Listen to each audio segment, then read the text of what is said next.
वनवासी कल्याण परिषद के एक दल ने हाल ही में प्रभु श्रीनाथ जी के मंदिर में दर्शन किए और दर्शन व्यवस्था की प्रशंसा की। उन्होंने बताया कि वर्तमान में दर्शन व्यवस्था बहुत अच्छी है, जिससे आम लोगों को सुगमता से दर्शन हो रहे हैं। दर्शन व्यवस्था की प्रशंसा वनवासी कल्याण परिषद के दल ने बताया कि हाल के वर्षों में दर्शन व्यवस्था में कुछ बदलाव के कारण उन्हें परेशानियों का सामना करना पड़ा था, लेकिन वर्तमान में दर्शन व्यवस्था बहुत अच्छी है। उन्होंने तिलकायत महाराज श्री का आभार व्यक्त किया और कहा कि उनकी देखरेख में दर्शन व्यवस्था में सुधार हुआ है। आभार व्यक्त करने का कारण वनवासी कल्याण परिषद के दल ने तिलकायत महाराज श्री को आभार जताया, क्योंकि उन्होंने दर्शन व्यवस्था में सुधार के लिए आवश्यक कदम उठाए हैं।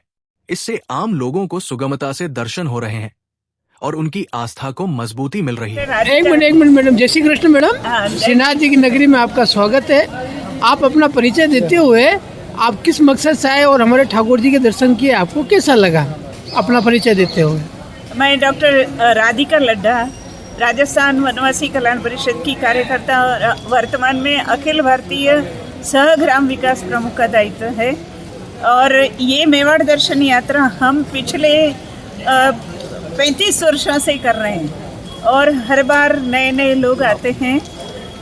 वनवासी क्षेत्र हमारे जो ऐतिहासिक स्थल है, जैसे चित्तौड़, जैसे हमारे भगवान के धाम है, जैसे श्रीनाथ जी, एकलिंग जी वगैरह, सभी जगह सबको यात्रा करवाते हैं और उससे जो भाव उमड़ता है, उसी से वनवासी क्षेत्र में सबकी रुचि होती है कि कैसे हम उनकी सेवा करें, क्योंकि अगर वनवासी नहीं होते तो श्रीनाथ जी भी यहाँ नहीं पधारते और उनका रक्षण नहीं होता। इसलिए सभी लोग उसी भाव से आते हैं और श्रीनाथ जी बाबा को अपनी अर्घ्य चढ़ाते हैं और ऐसे ही हम लोग हर साल आते रहते हैं। तो अखिल भारतीय वनवासी कल्याणाश्रम वनवासी क्षेत्र के लगभग 12.5 करोड़ का जो वनवासी समाज है उसकी सेवा के लिए लगा हुआ है और उनके हर प्रकार की समस्याओं में साथ में खड़ा रहता है। मेवाड़ जो एक वनवासी क्षेत्र है और पूरा मेवाड़ जहाँ ठाकुर जी का 5 जिले हैं, पूरा संभाग मेवाड़ी है, जहाँ ठाकुर 5 संभाग में यह किले हैं, ठाकुर जी विराजमान है। तो आपको जो पधारे है तो मेवाड़ के अंदर कृष्ण का वास है, जो ठाकुर जी जो वचन दे के आए थे ब्रज से। तो उसी क्रम में आपको श्रीनाथ जी का जो मंदिर लगा, सांवरिया सेठ भी पधारे, आपके चारभुजा जी भी आप पधारे। तो आपको मेवाड़ क्षेत्र में जो कन्हैया की जो नगरी है, जो आपको कैसा लगा, आपका कैसा अनुभव रहा वनवासी क्षेत्र के अंदर जो आपको लगा। मेवाड़ क्षेत्र की ही मैं रहने वाली हूँ।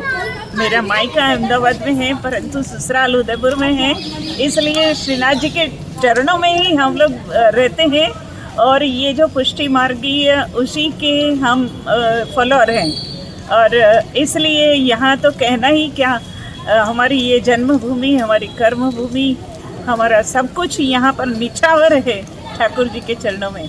अभी आप पधारे तो तिलकायत महाराज श्री के लिए जो दर्शन व्यवस्था जो अभी कर रखी है मंदिर की, तो दर्शन व्यवस्था को लेकर आपको कैसा लगा। आज की तारीख में आप पूरी आपकी टीम आई, आप तो दर्शन व्यवस्था वर्तमान में बहुत ही सुंदर व्यवस्था हो गई। पहले जो धक्का मुक्की होती थी वो सब खत्म हो गई और बहुत सुंदर व्यवस्था है। इसी व्यवस्था को और भी हम ठीक और कर सकते हैं और चल रहा है, काम तो जरूर होगी। और ऐसे ही पूरे विश्व से यहाँ पर लोग आते हैं, परम श्रद्धा से आते हैं, तो उनकी श्रद्धा को भी नमन। और श्रीनाथ जी बाबा ऐसे ही सबको दर्शन देते रहे, सबके मंगल की कामना तो करते ही हैं, परंतु श्रीनाथ जी को सब कुछ समर्पण, इसी भाव से हम सब यहाँ पर आते हैं। धन्यवाद। हम जय श्री कृष्ण। हमारे मुखिया बाबा बता रहे ठाकुर जी के, तो ये हमारे कार्यकर्ता है, ये वनवासी कल्याण मैडम आई है, ये वनवासी कल्याण मैडम है। आप हमारे श्रीनाथ जी बाबा के मुखिया बाबा के सामीप से मिलते हुए आशीर्वाद प्रकट करते हुए सब बहुत अच्छी व्यवस्था है, बहुत सुंदर दर्शन की व्यवस्था भी